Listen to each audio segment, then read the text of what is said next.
Assalaamu calaykum waraxmatullaahi wabarakaatuh.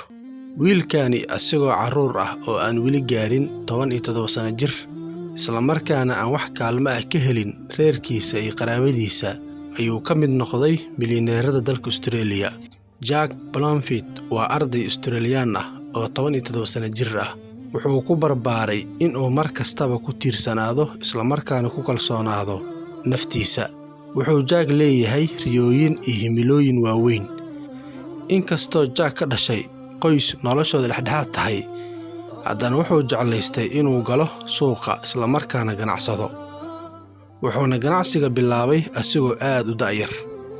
Jack ayaa si uu u helo lacag uu mashruuciisa ku bilaabo, wuxuu cawska ka jari jiray guryaha xaafadooda ku yaala. Wuxuuna shaqadaasi dhibka badan ku qaadan jiray $20. Wuxuu kaloo aabihii u gadi jiray dukaan lagu iibiyo macmacaanka. Markii uu Jack xoogaa kuus lacageed ah gacanta ku dhigay, wuxuu go'aansaday inuu bilaabo mashruuciisa ganacsi ee gaarka ah. Laakiin Jack waxaa ka hor yimid caqabad weyn, taa oo ah in uu bulshadii kala kulmay quursi iyo sid. Waayo waa wiil 12 sano jir ah. Waxayna bulshada Jack ku dhihi jirtay waxaa tahay wiil yar oo aan weli gaarin da'dii ganacsiga looga miro dhalin lahaa. Aakhirkiina waad fashilmi doontaa ee waxbarashada iyo ganacsiga aad isku garab wadid jooji oo u go' dhanka waxbarashada. Waayo waxaa tahay wiil da'yar oo aan ganacsiga khibrad badan u lahayn. Jack kelmadahaasi waxay ku sababeen inuu niyad jabo, laakiin wuxuu markii dambe go'aansaday inuu sii wado ganacsigiisa. Wuxuuna u sheegay kuwii niyadda ka jebinayay in da'yarida ahayn caqabad ee ay tahay fursad dahabi ah oo shakhsiyaad yar leh ay ka faa'iidaystaan. Jack ayaa mashruuciisa ganacsi ee ugu horreeyay ka furay dhanka internetka, wuxuuna magac ugu dhigay Next Gifts.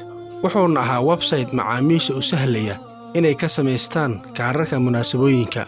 Markii uu Jack bartay macaamiil badan isla markaana helay lacag iyo khibrad ku filan, ayuu sii ballaariyay dadaalkiisa dhanka ganacsiga. Wuxuuna internetka gudihiisa ka furtay dukaan lagu iibiyo wax kasta oo ay u baahan yihiin bulshada dunidani ku nool. Hadda Jack wuxuu sanad walba faa'iidaa lacag lagu qiyaasay $1 milyan.